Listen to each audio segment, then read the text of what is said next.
Hello friends, நீ நான் காதல் அடுத்து வர எபிசோடில் என்ன நடக்கலாம் அப்படிங்கிறத பற்றி பார்க்கலாம். ஸ்டோரியை ரொம்ப இன்ட்ரெஸ்டிங்காக, எமோஷனலாக, ரொமான்ஸாக, காமெடியாக நமக்கு ரொம்ப பிடிச்ச மாதிரி கொண்டு போயிட்டுருக்காங்க. அதுக்கு காரணமே நம்ம ராகவும் அபியும் ரொம்பவுமே எமோஷனலாகவும் ரொமான்ஸாகவும் அடுத்தடுத்து அவங்க பேசிக்கிறது பார்க்க ரொம்பவுமே அழகாக இருக்குது.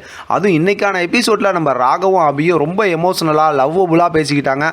இப்போ ராகவ் மதுவை பற்றி சொல்லும்போது எந்த ஒரு கோபம் படாமல் அமைதியாக எல்லா விஷயத்தையும் அபிக்கு ரொம்ப தெளிவாக சொல்லிட்டாங்க. அந்த நேரத்தில் தான் அபியும் நீங்கள் ஒரு வேளை மதுவை மிஸ் பண்ணிட்டதுனால தான் என் மேலே கோமா இருக்கீங்களோ நான் நினச்சிக்கிட்டேன். ஆனால் இப்படி ஒரு விஷயம் நடந்திருக்குங்கிறது நான் எதிர்பார்க்கவே இல்லை அப்படின்னு சொல்லி ராகவ ரொம்ப நல்லா அபி புரிஞ்சுக்கிட்டாங்க. அதனால தான் அபியுமே கண் கலங்கிட்டாங்க.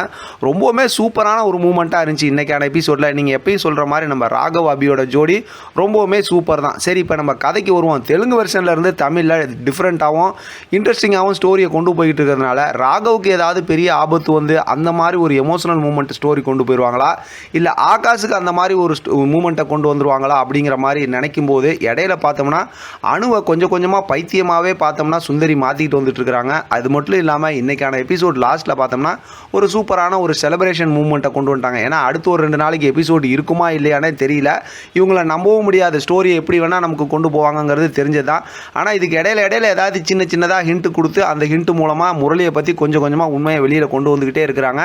அப்படி தான் பார்த்தோம்னா இப்போ பொங்கல் செலிப்ரேஷனுக்காக பார்த்தோம்னா இப்போ அபியோட வீட்டிலேருந்து 2 மாப்பிள்ளைங்களுக்கு, அதாவது ராகவ் ஆகாஷ் 2 பேத்துக்குமே 10 லட்ச ரூபா பணம் கொடுத்துருக்கேன் அப்படிங்கிற மாதிரி விஷயத்த சொல்லும்போது அவங்க அப்பாவோட ஆப்ரேஷனுக்கு இவங்க தானே செலவு பண்ணாங்க, அந்த பணத்தை திருப்பி தானே கொடுத்தாகணும் அப்படிங்கிற மாதிரி ஆகாஷோட அம்மா விஷக்கிருமி இருக்காங்கல்ல, அதாவது சுந்தரி இருக்காங்கல்ல, அவங்க சொல்கிறாங்க.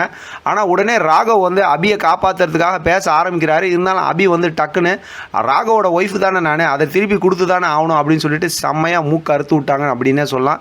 அசிங்கப்பட்டு போனாங்க அதே சுந்தரி அப்படின்னு சொல்லி நம்மளால் பார்க்க முடிஞ்சு. எப்படி பார்த்தாலும் அடுத்து வர எபிசோடு ஒரு 2 நாளைக்கு கொஞ்சம் செலிப்ரேஷன் இதில் தான் கொண்டு போவாங்க. ஆனால் அந்த ஒரு மூமெண்ட்லையும் பார்த்தோம்னா மென்டல் முரளி ஏதாவது கோவப்படுவாங்க. அதில் ஏதாவது ராகவ் ஆகா இவங்களுக்குலாம் ஏதாவது சூப்பரான ஒரு ஹிண்ட்டு கிடைக்கும். அப்படி தான் ஸ்டோரியை கொண்டு போவாங்கன்னு நினைக்கிறேன். இதெல்லாம் எது வரைக்கும்னா ஏற்கனவே நம்ம சொன்ன மாதிரி தான், நம்ம அஞ்சலிக்கு குழந்தை பிறக்கிற வரைக்கும் அப்படிங்கிறது. பார்க்கலாம் எப்படி இன்ட்ரெஸ்டிங்காக ஸ்டோரியை கொண்டு போகிறாங்க, அடுத்தடுத்து எப்படி என்ன நடக்குதுங்கிறத தொடர்ந்து நம்ம பார்த்து இது சம்மந்தமாக நம்ம பேசலாம். இதை பற்றின உங்களோட கருத்து கமெண்ட் பாக்ஸில் தெரியப்படுத்துங்க. தொடர்ந்து ஆதரவு கொடுங்க. தேங்க்யூ ஃப்ரெண்ட், தேங்க்ஸ் ஃபார் வாட்சிங்.